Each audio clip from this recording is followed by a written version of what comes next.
Hi, everybody, and welcome to day 2 of this free 3-day eco printing in the Dirty Pot bootcamp. Shauna has moved on from Albania and she is in Greece this evening, looking beautiful and tanned. We are having storms here again in Ireland with more thunder forecast. So hopefully we won't lose the internet connection. Thank you, Shauna. Thanks. And for people who don't, who maybe were not joined in live yesterday, or maybe this session 2 is your first time. My name is Nicola Brown. I am a textile artist living and working in rural Ireland. And Shauna is my right-hand woman, but she is traveling in Europe at the moment. So if you want to let us know where you are tuning in from, you can leave a comment. And if you get a reply from me during the live stream, that is because Shauna is actually answering on my behalf. So I'm not reading your comments, but if you have a question, Shauna is going to flag them for me. So the way to ask a question is to put 3 question marks in front and 3 question marks behind and ask it as a comment. The ideal scenario is if you make the video bigger from the concierge page. I think you will then be watching it privately on YouTube. And that will mean you can just write the comments and they pop up on the screen. Because yesterday we discovered some comments and questions that we hadn't realized came in during the video. So if we don't answer your question today, if we don't find it, I will try and answer it for you tomorrow. But I would like to remind you all that the focus of this is a free workshop, which can only share a certain amount of information. And it's all about eco printing in an environmentally mindful and health conscious way without using traditional powdered mordants. And I am going to be sharing time-friendly tips to help you create beautiful textiles. But I can't answer every question.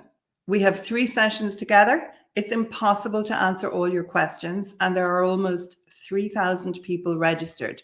So whether you're watching live or you are watching as a recording, please bear in mind that there is only one of me and one of Shauna. So we will do as much as we can that is relating to the bootcamp. So yesterday I explained why it was really important to set yourself up for success. And we covered the preparation yesterday.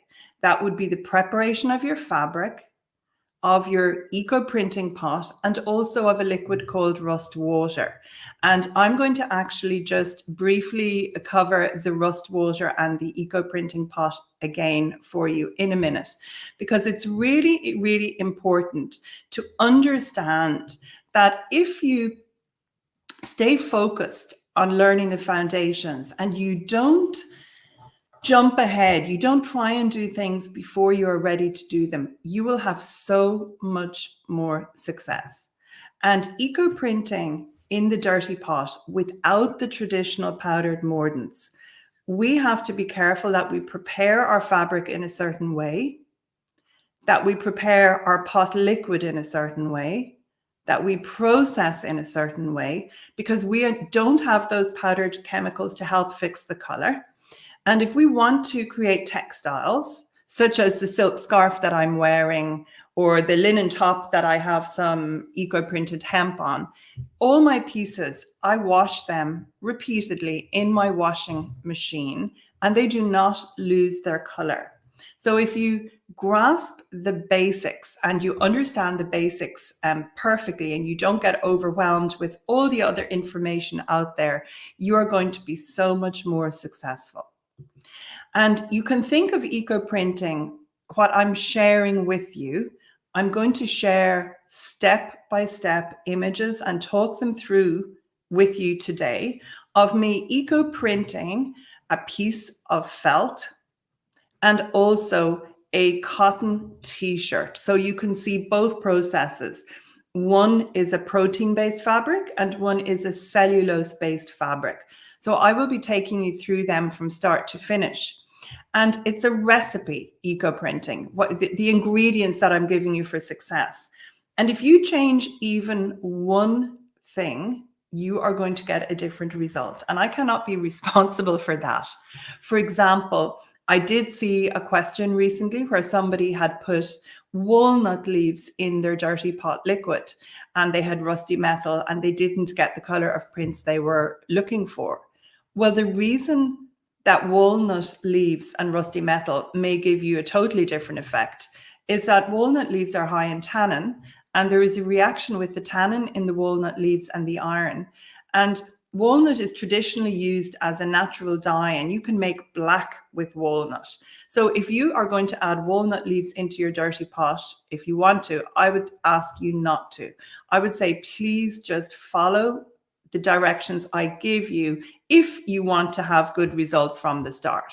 And I'm not pushing anybody. We're all adults. You can do whatever you like. But if you change any part of the recipe, you are not going to have the results that you're looking for. And I did share a few testimonials yesterday, but Joyce participated in a previous boot camp with me. And she just let me know afterwards that the boot camp was transforming. She got confidence to eco-print and start by herself. And that's exactly what I will be sharing with you today. And here she also says that the dirty pot works like magic. It's not complicated, but she has had great results every time.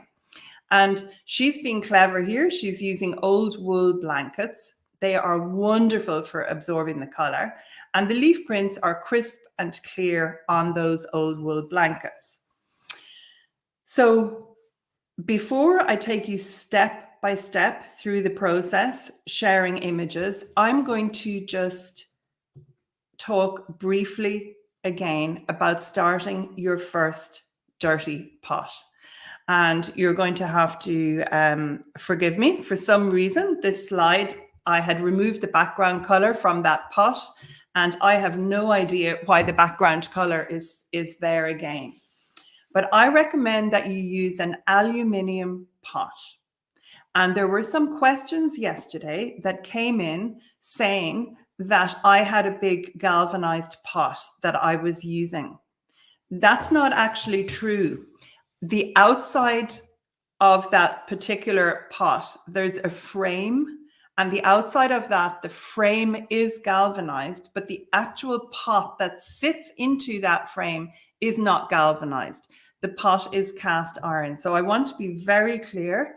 If you think I was printing in a galvanized pot, I have never eco-printed in a galvanized pot. So following on from yesterday, I recommend that you start with an aluminium, or you may say aluminum pot, that you half fill the pot with water, that you add at least 1 pint of vinegar, which is half a liter, a big chunk of rusty metal, and you can add eucalyptus leaves or bark into the pot, but nothing else, no other vegetation. I am saying do not put anything in other than eucalyptus, water and vinegar. And you don't have to do eucalyptus either. And then boil that for 1 hour and your dirty pot is ready to use.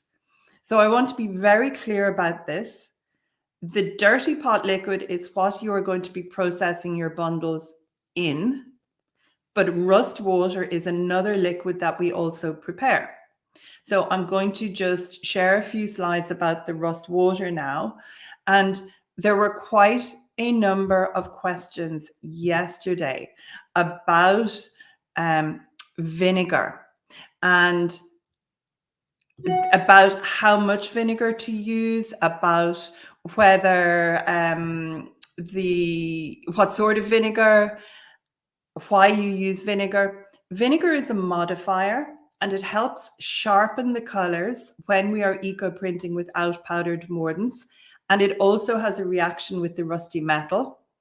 Some leaves, particularly eucalyptus leaves, They like an acidic environment, and the prints can look stronger when you have extra vinegar in the pot. But for those people who might be asking themselves, what kind of vinegar? It can be any.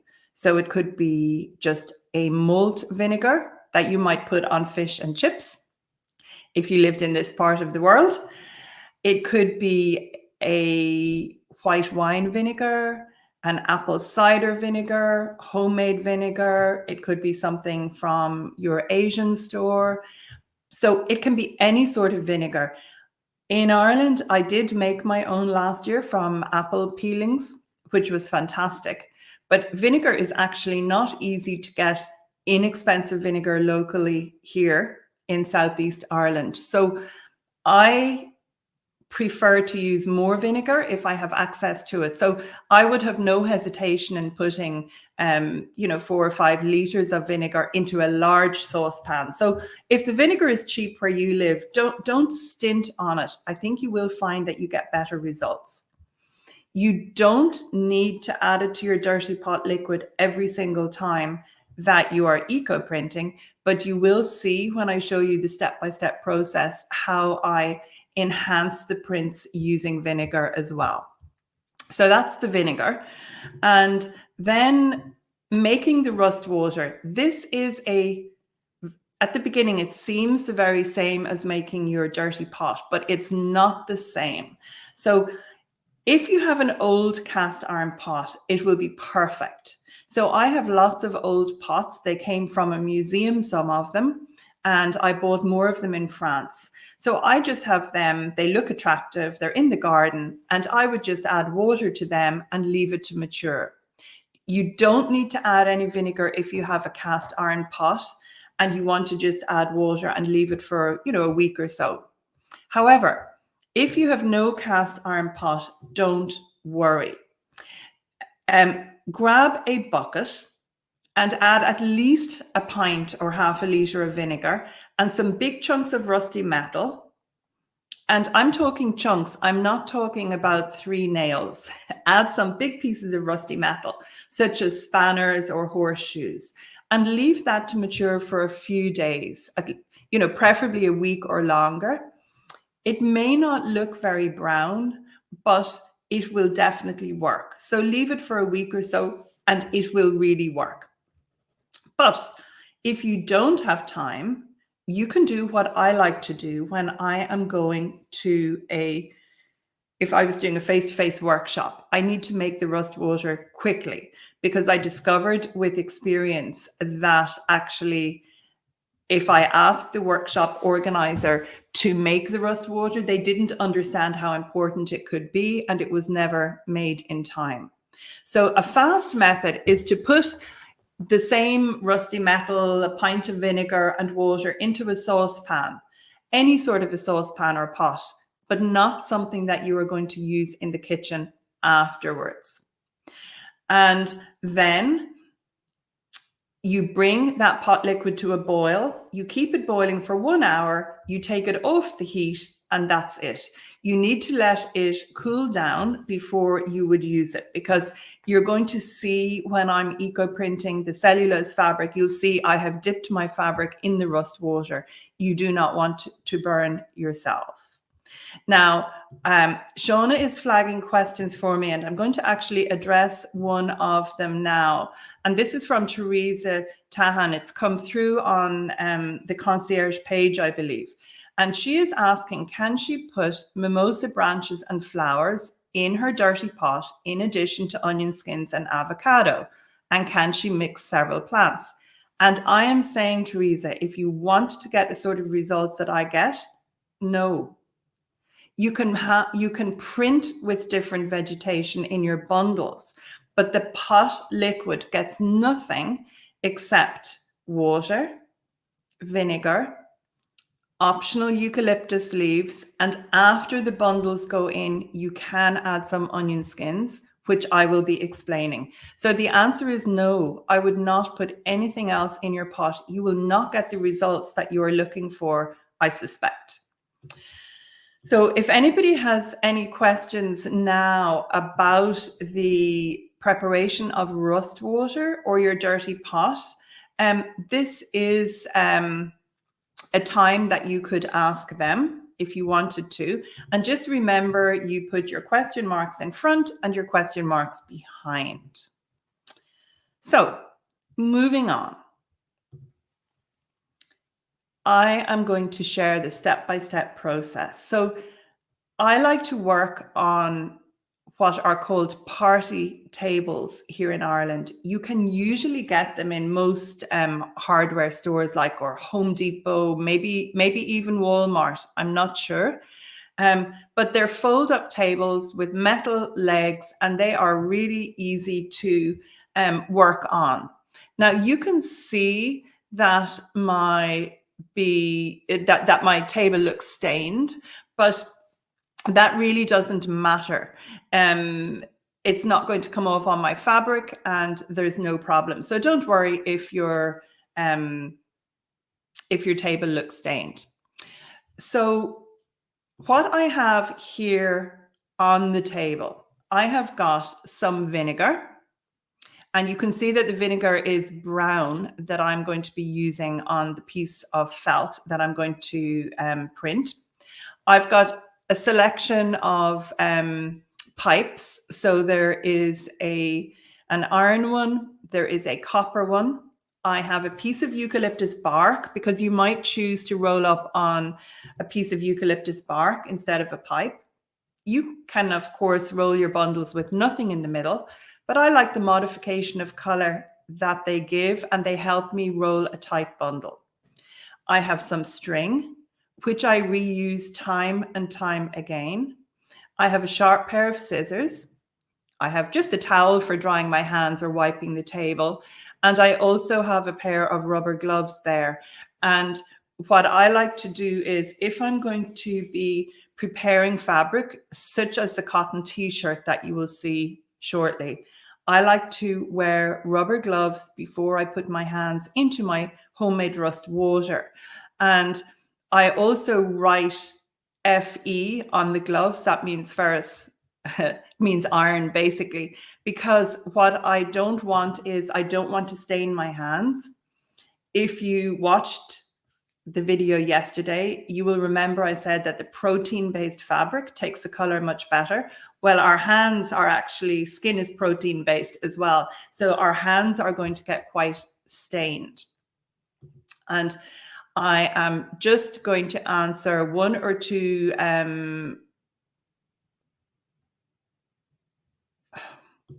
there are just a couple of questions coming in, and for the rust water, I want to just address these before we move on to the next thing.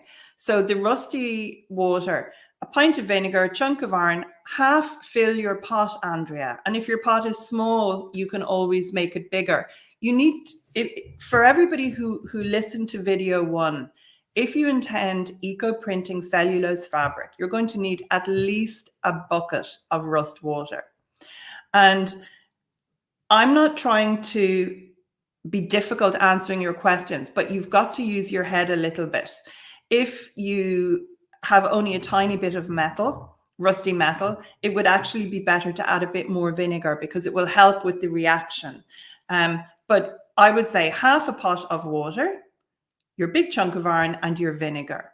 And if you are making the fast pot, Valen, I'm not sure how you pronounce the name, if that's correct, but if you're going to make it in the fast method, I usually make mine in an aluminium pot. But honestly, you know, whatever pot you have to hand, even if it's stainless steel, providing you put the rusty metal, the water, and the vinegar in, it's fine. And then, so here's a question about, can rust water be too strong?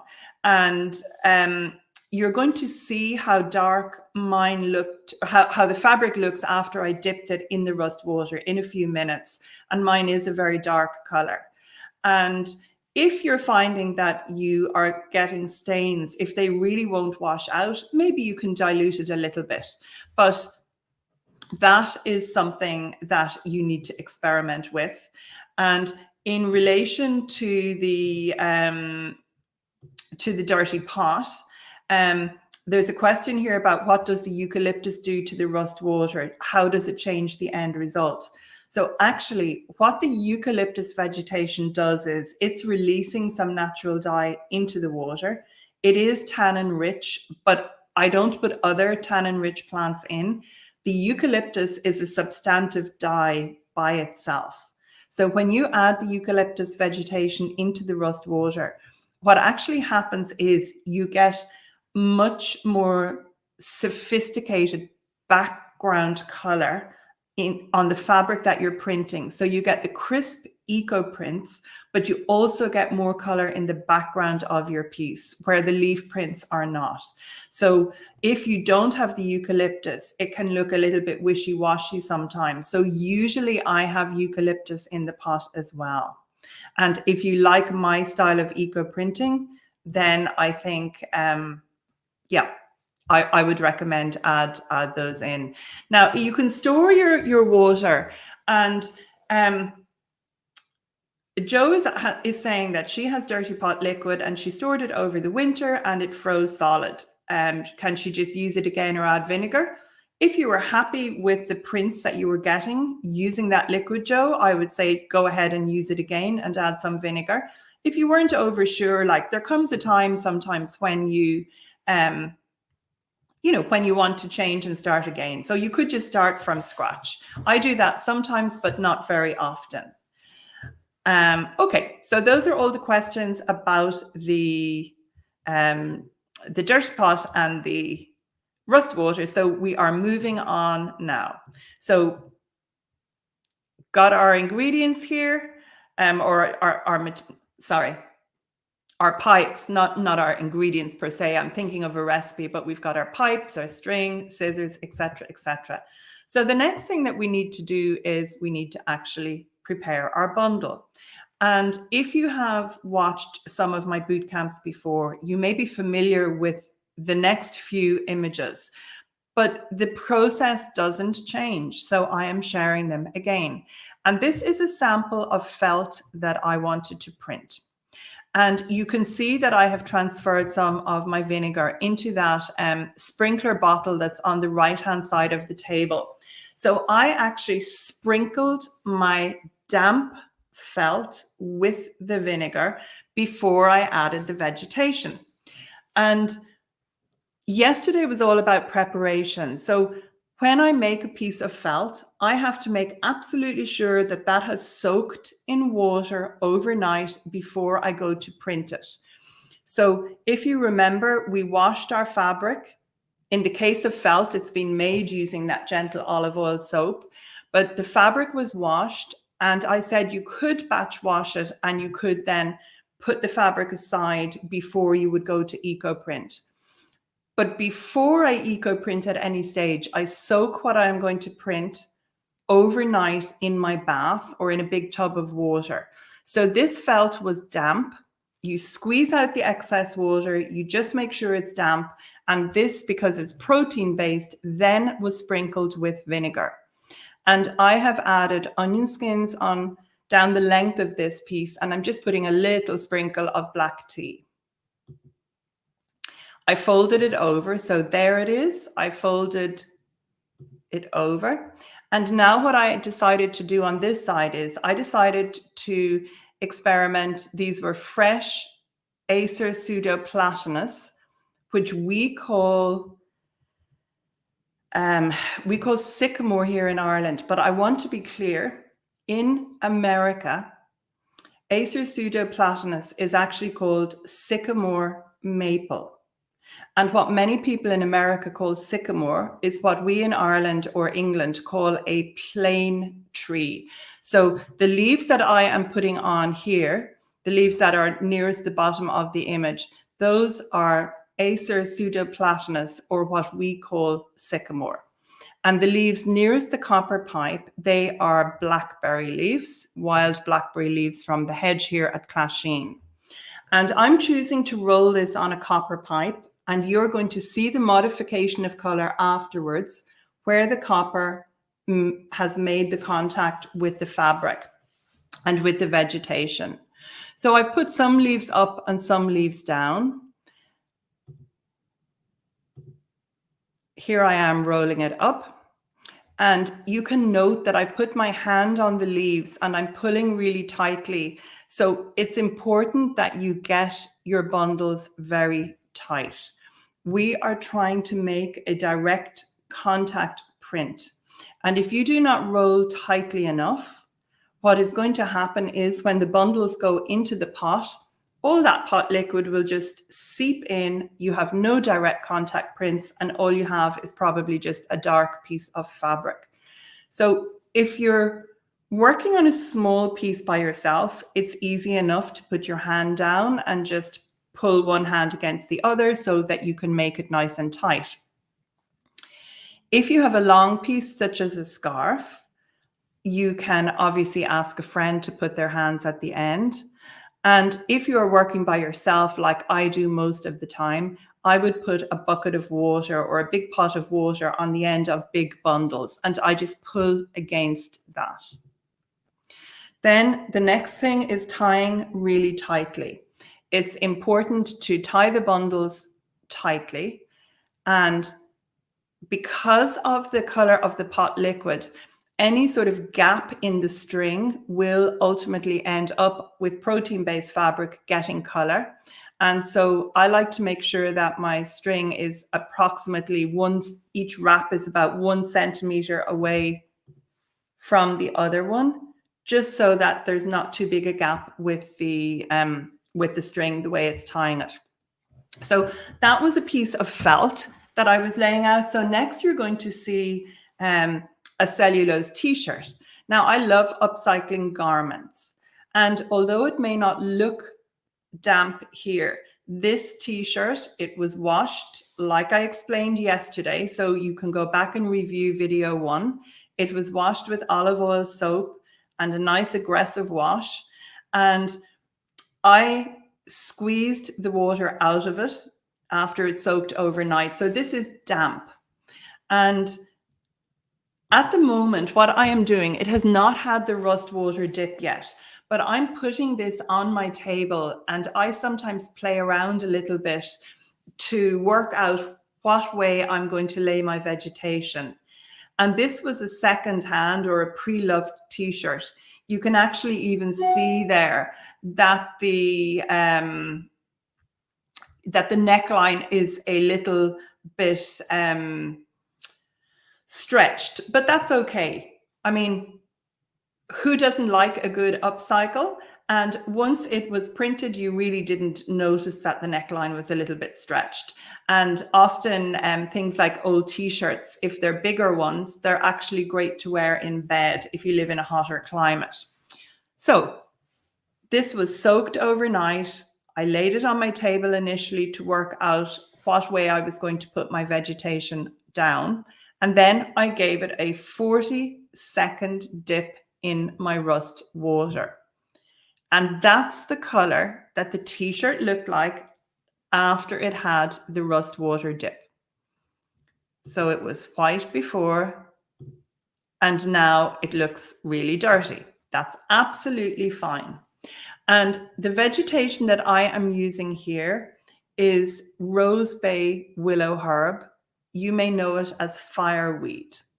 And I would like to say that when I took this out of the rust water, I gave it a good squeeze so that it's damp. It's not dripping rust water everywhere. You do not want to have your piece very wet, or you will get blurry prints. So I'm wrapping, or I'm laying the vegetation down, and I decided to have a mirror image on the back of the shirt. So at the moment, the front of the shirt with the lower neckline is against the table, and the vegetation is there on the back. And then I'm going to fold the other half over, the other side that has no vegetation. So now that other side is folded over, and I lay vegetation on what is actually the front of the shirt. So please don't stress about this too much if you're not used to eco printing. I'm going to just flip back. So right now you're looking at the back of the shirt, but when I fold that other bit over, where I'm laying the vegetation is actually the front of the shirt. And you might think that there's only vegetation on one side, but when I then roll it up, the vegetation from this side actually makes contact with the other side, and then I end up with vegetation everywhere on my shirt. So the difference with this one is that I will not have a mirror image on the front of my piece. I will have a mirror image on the back of my piece. So I'm just going to check your comments again. This is a good time if you are watching live to ask a question. But if you are watching this as a recording, maybe you live in Australia or New Zealand, please continue to ask questions on the concierge page, the page where you actually can see the video, and Shauna will collect them all for me and I will try and answer them tomorrow. So we have a question here. Bryant, I hope that's the correct pronunciation. So Bryant has rust water made without vinegar, but it's just made with rusty nails and rust collected from an outdoor fireplace and a rusty pot. It's really rusty.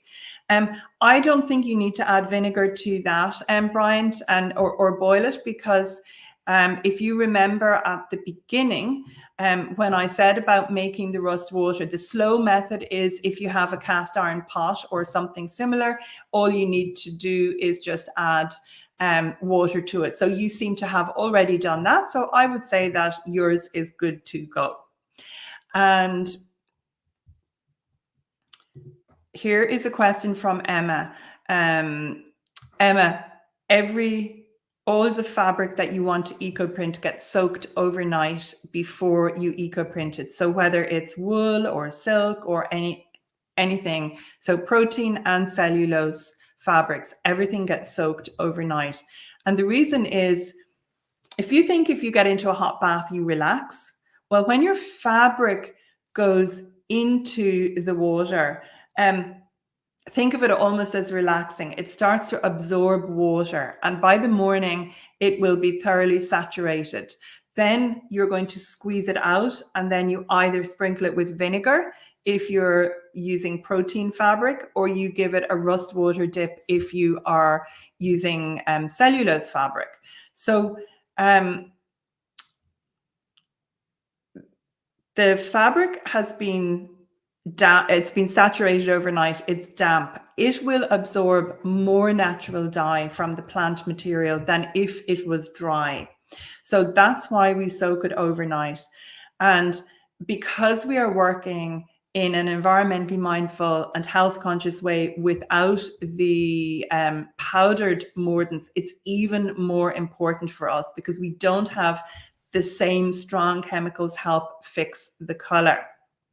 And we have two people have the same question. Akshitha and Tan are both wondering how long to dip the cellulose fabric in the rust water for. And I have found that the optimum time is 40 seconds. Maybe, Shawnee, you might post that as a comment, please. So 40-second rust water dip. And it doesn't matter if your rust water doesn't look as dark as mine, if it looks gray, it all seems to work. And Susan has a question, or Sue, what did I soak my t-shirt in overnight? Just in plain water, Sue. Just soak it in plain water, and that's all you do. So, just give me 1 second.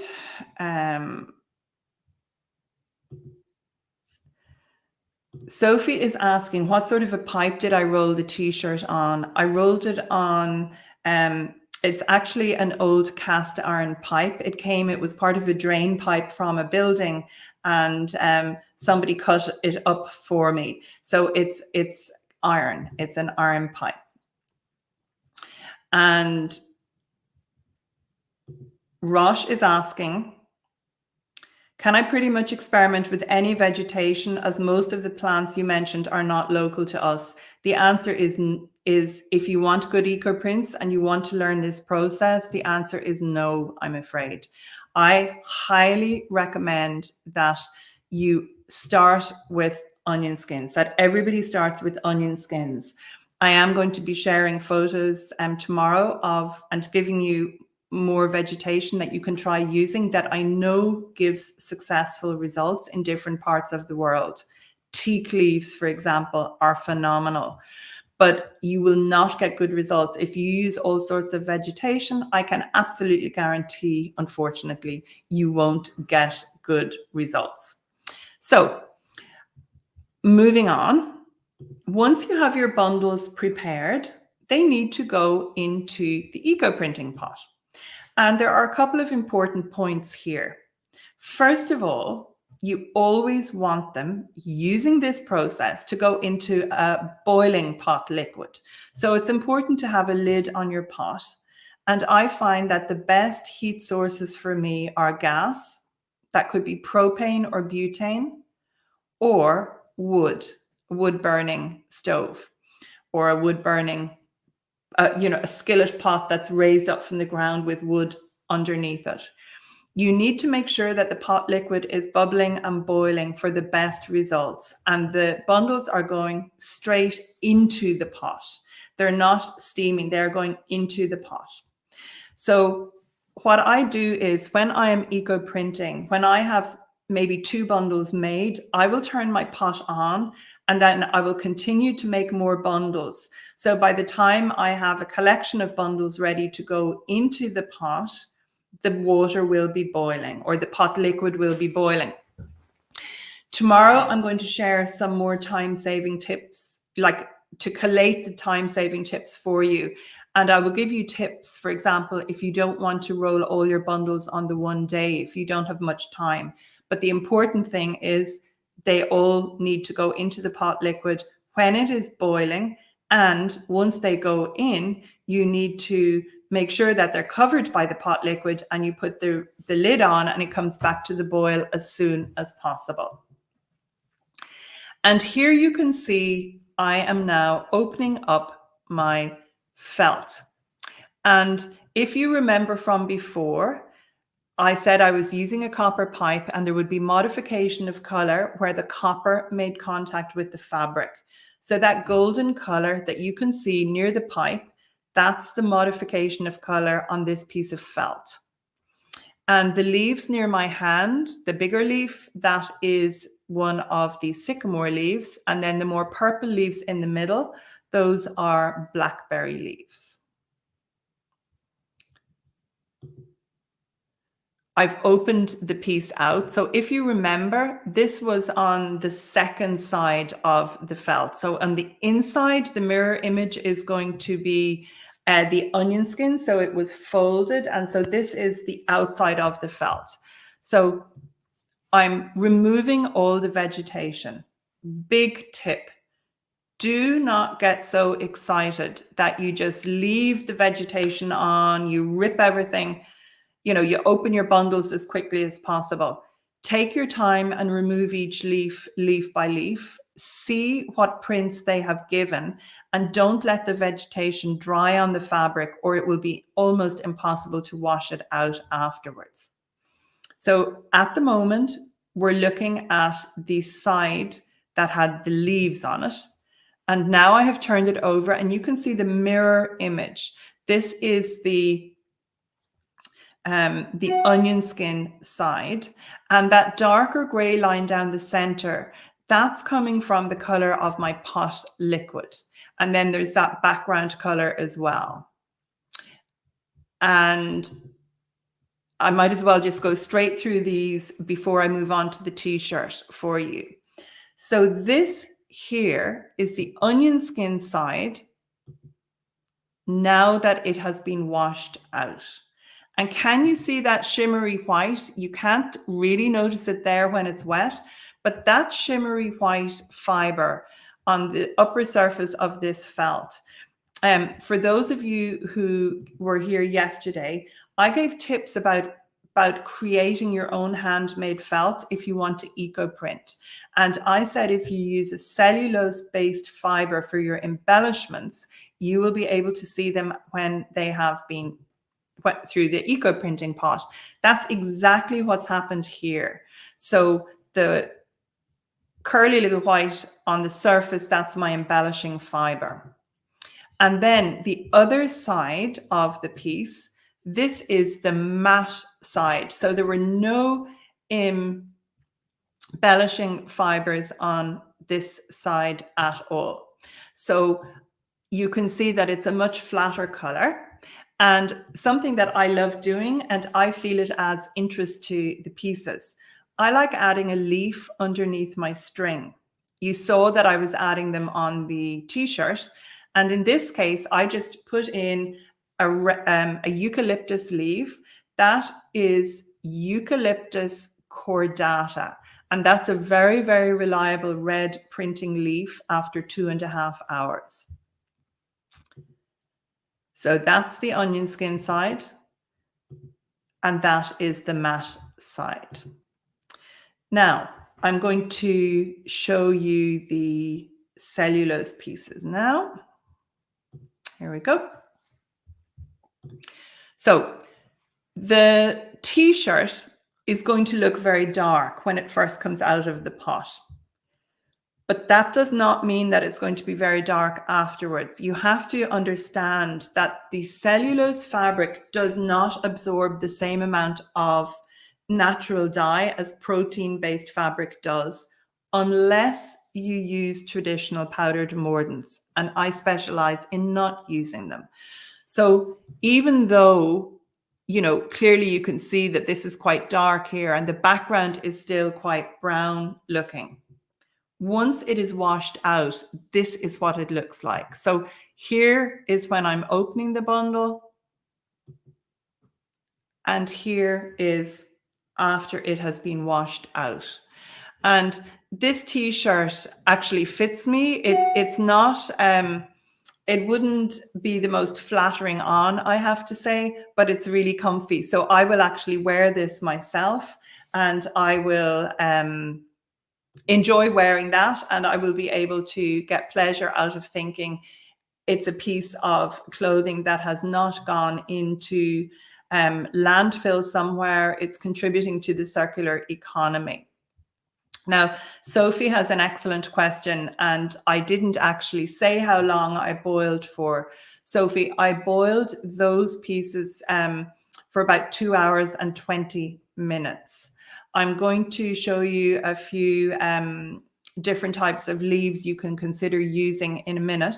And tomorrow I'm going to give you tips, time-saving tips, because some vegetation needs a lot longer than others. So it's important to understand that certain vegetation won't release the dye that you're looking for until 4 or 5 hours. That's specifically eucalyptus, certain eucalyptus, whereas others will release it far quicker. And that's another good reason for using onion skins to start with. And actually, I'll just hold this up. This is usually on the couch behind me. And this is onion skins on locally woven lamb's wool. And I really love onion skins. And then this, the color in the middle down the stripe, that's pot liquid color. And you can see that the background isn't a flat color. It's a little bit darker on the back because this was near the outside of my bundle. And the rusty metal in the pot will influence the color of that. And I'm going to just look at some of your questions now, and then I'll share a few types of vegetation for you.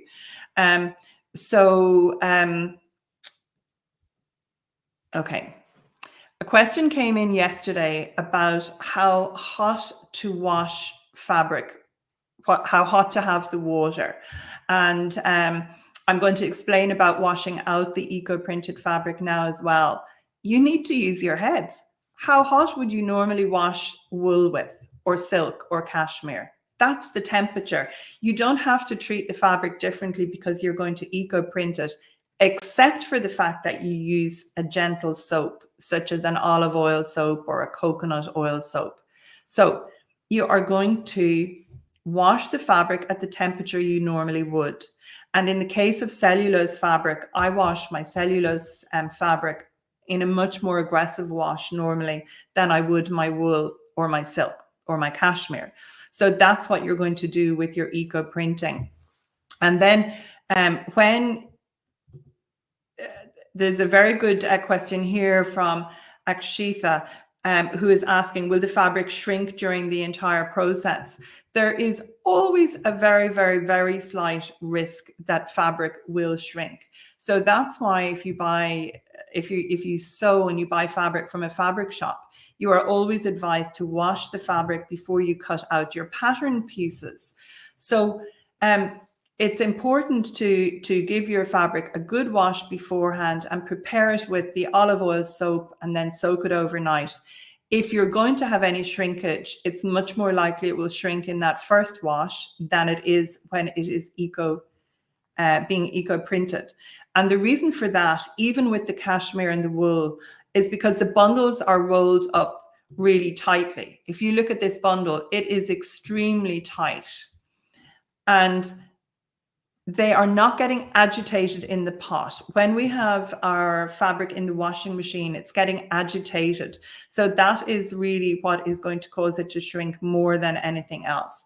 So when you are finishing your eco-printed fabric, for this piece, for example, I gave this a really, really good wash with my olive oil soap, and you need to keep washing your fabric until the water runs clear. And then I iron the pieces, whether they're cotton or wool or silk. I iron them on the hottest setting of my iron, making sure to keep the iron moving so I don't burn the fabric. And that's totally color fast now, because I have used vegetation that I know gives a print that does not wash out. And the name for the eucalyptus is Eucalyptus cordata, the one that gave me that red print. I'm just dropping that as a comment. So that red leaf there is Eucalyptus cordata. But I do actually have an excellent guide, a free guide about eucalyptus leaves that give red prints. And that's something, if you send me an email at a later date, I can send out to you, or we can sort that out for you. So I'm just going to go down and answer some questions now before I share a few more pictures, and we'll wrap it up for today.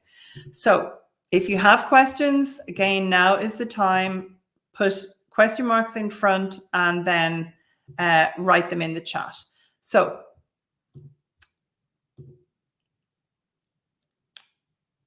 Emma, you just use the same temperature as you wash them in the beginning. So whatever temperature you use for washing your wool, that's what I would use for washing, wool regularly. That's what I use for washing the wool afterwards.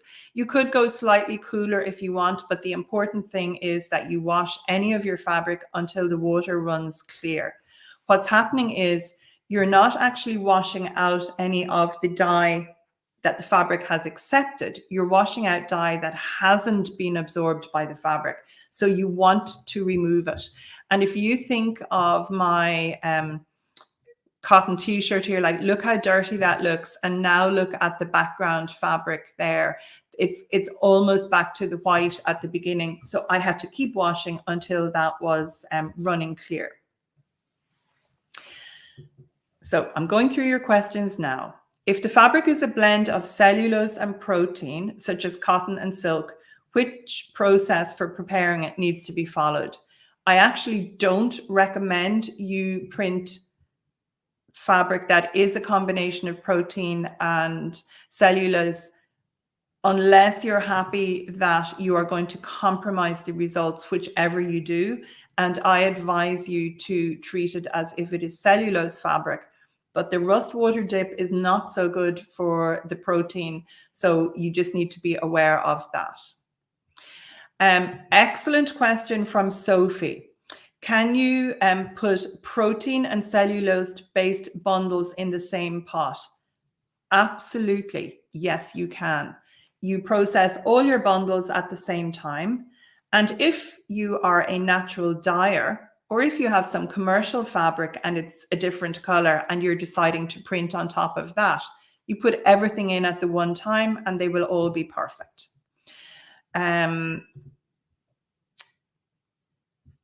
We have a fantastic question, and I'm really sorry. I'm not sure if this is, I don't even know that I can make a stab at your name. I'm going to say Yachty, but I really don't know.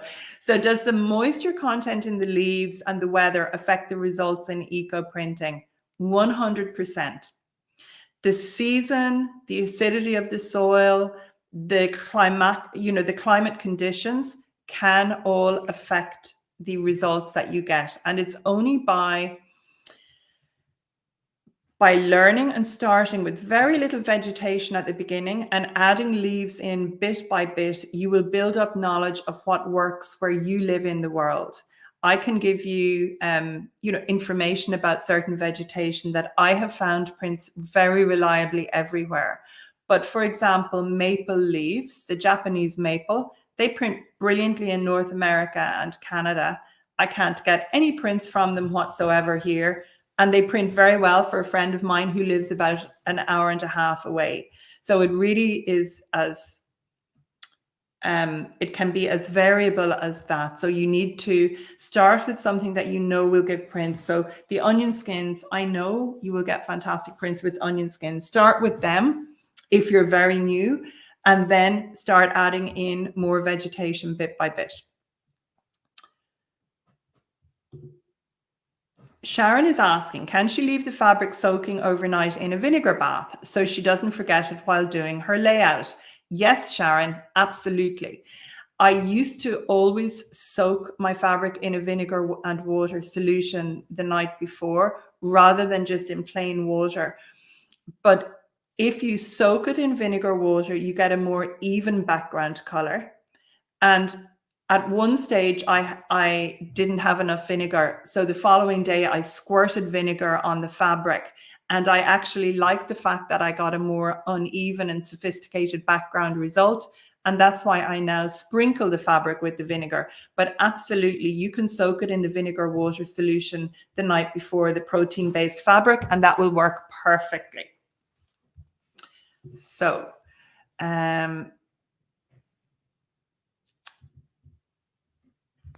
another good question here from Andrea. And please bear in mind, folks, this is a free workshop and, 3-day boot camp.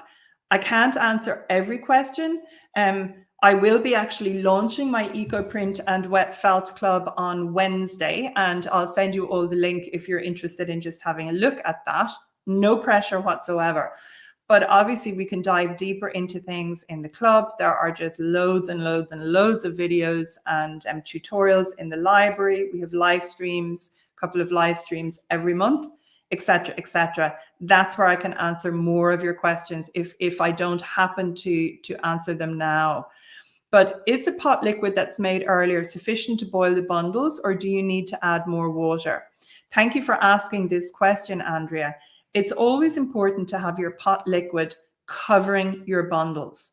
So what I like to do is have sufficient liquid that covers the bundles. But if I think it's not going to be enough, I would add more liquid to the pot before I ever put the bundles in.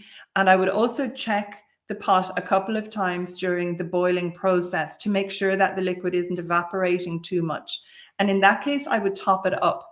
Now, you can top it up with plain water, but if you live in Australia or somewhere where you have access to eucalyptus leaves and bark, you can soak that bark in big tubs and you can top your dirty pot liquid up with that eucalyptus water, and that will help enhance the colors as well. So Annalie was asking about the name of the eucalyptus. I have actually dropped that in the chat. It's Eucalyptus cordata that gave the red print on the protein fabric.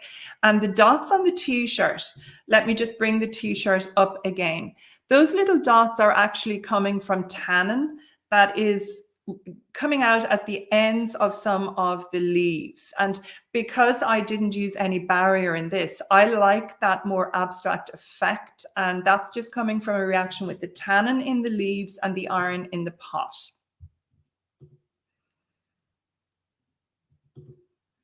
Anne is asking, how fresh does the vegetation need to be, and can onion skins be days old and dry? Absolutely. You want your onion skins dry, and you don't wet them before you put them on your fabric. Let me just go back.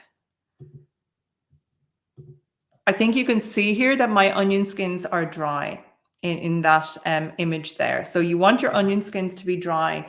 In relation to your leaves such as oak, like big tough leaves, and oak doesn't print everywhere, but I'm just throwing it out there. If you're in North America, chances are you'll get good prints with oak leaves.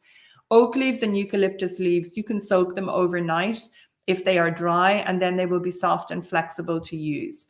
But otherwise, just pick up windfall leaves or fresh leaves. In general, the older the leaf, the better the print.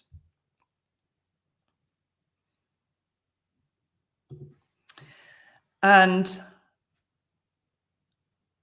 Mahashweta or Shweta, I'm really sorry about these names, is asking, will there be a problem if she doesn't use plastic for the bundle wrap? And so this is just really interesting. You obviously have some experience eco-printing, maybe a lot of experience eco-printing. The eco-prints that I do, I choose to work in the most environmentally mindful way possible. So I don't put plastic wrap or cling film. I have in the past on occasion. So it's not that I'm not able to do it, but I choose not to put plastic in my pot. So all of these pieces, they have had no barrier, but you can see that there still can be a clear background color. And then if we look at this wool piece, the felt piece, it's got very interesting background color. So I don't, I specialize in not using a barrier, and I play around with the effects that I can get. Obviously, in the club library, there are loads of videos, and they share me going step by step through all sorts of different pieces. And then there are ways you can mask you can use a barrier, but I don't use a plastic barrier. I like to use a waxed paper barrier because it's more, it's better from the environmental perspective. And then Sue is saying, so no iron blanket required. No, Sue, there's no blanket in this case. Many people may not know what that means. It's a carrier cloth that is transferring iron onto the piece you are printing. But no, Sue, there's no iron. I'm not using an iron blanket for these. So Julie is asking, what is the impact of using plastic pipes instead of copper or iron? As I say, I don't like putting plastic in the pot, but if you don't have an objection to it, you can certainly go ahead and do that. The plastic will give no modification of color. And if we go back to this piece here, you can see on the bottom right-hand side that more golden color. That's where the copper pipe was in direct contact with the fabric. So you see an influence from the metal pipes. You would see none from a plastic pipe. And a cast iron pipe, which would be what I would have rolled the scarf I'm wearing up on, that also helps make pieces more color fast. Okay, I'm going to go down through these questions quickly now if I can, because I can see we're already up to just about an hour. Do you need to top up the liquid in the dirty pot when boiling for so long? That is going to depend on how tightly fitting your lid is and how big your pot is. I like to make sure that the pot liquid is always well over the top of the bundle. So you may need to, but that's something that I check. Amy is asking, is there any way to keep that darker brown on the t-shirt? No, in this case, Amy, that's the rust water that will then wash out. So in that t-shirt that I printed, I can't keep that. Of course, you could then dye the t-shirt naturally somehow, maybe using pomegranate or coffee or tea or using commercial mordants. But with this dirty pot process, when I wash that, it rinses out. Monique is asking, can she use dried leaves? Yes, you can, but you need to soak them in water and make them soft so you can use them. Good question. if you soak the leaves in the water, do they need to be completely dry when you position them on the fabric? So I like to dab them with a towel. They don't need to be totally dry, but if they are too wet, you will get blurry prints. Emma had a question about vinegar water or rust water. I'm sorry, Emma, I don't actually know when that question came in, so that's not something I can answer. Monica has a question. She's asking, how long do you wait to open the bundle? As soon as they're cool, I open them. I have experimented with leaving them, some of them for weeks and some of them for shorter periods of time, but I haven't found I have had enhanced prints. I have no problem leaving them overnight, Monica, but I would always open them the next morning. So I would just say either the day using this process, I always do them either the day I print them or first thing the next morning. Alison, your question is something I'm going to cover tomorrow, and the copper will not destroy the leaves. So we'll deal with that tomorrow. Sean, if you can make a note of that for me, please. Nadine is asking about how to clean her hands afterwards. If you make a note, Shauna, I will answer that tomorrow because I have a really good tip. And so Malgordzata is asking, what is the shortest soaking time for the fabrics? She plans to soak during the day and put in the dirty pot in the afternoon or evening. Honestly, you will get better results if you soak them overnight. You will get better results if you soak them for 3 hours rather than 1 hour, but everything makes a difference. So you've got to decide what works for you. I don't want to say you have to do something, but if you soak them overnight, I think you will find that you get better results. And tomorrow I'm going to give you time-saving tips so that you don't have to do everything on the one day. But I would just say get up early and put them in the water if you are not going to soak them from the night before. Elizabeth is asking, do you ever need to strain rust water?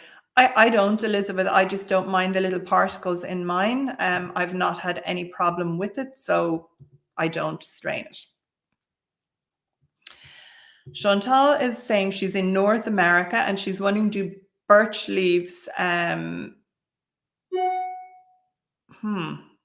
not sure will be resistant. I'm not sure if you mean to wash.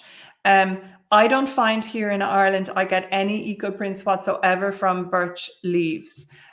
So it's important to know that not every vegetation prints in each region, but if you get good prints, you should have no problem washing them. Rosalind is asking, can you use both red and yellow onion skins? Absolutely. You may get different colors from them. Sometimes they give the same color, but often the red ones give a more olivey green color, particularly, or a plum color, particularly if you use rusty metal, whereas the brown ones give more golden and brown tones. Tan is asking about any tips about leaves. She's obviously in India. Tan, we'll discuss a bit more vegetation tomorrow, so tune back in tomorrow. And Sean, if you can make a note of that, please. And Emma's asking, does the background color always come from the pot liquid and the metal pipes, or is it possible to get different colors? In this eco printing in the dirty pot process, yes, it does come from the pot liquid. There are many eco printers, Emma, who work with traditional powdered mordants, and they also use dye blankets, and that natural dye will they position pieces of these dye blankets on top of their leaves and their fabric, and so that natural dye will actually give a different background color. But it's important to state you need to be working on fabric that has been mordanted for that, and you also use a barrier and you steam your pieces. So it's not what this bootcamp is about. But if you're prepared to use traditional powdered mordants, I'm not saying there's anything wrong with using them. I'm saying I choose not to use them for the majority of the work that I do, but you can achieve different background colors. So I'm just going to check and make sure there are no more questions. I hope, oh yeah, there's one or two. I hope that you have enjoyed session 2.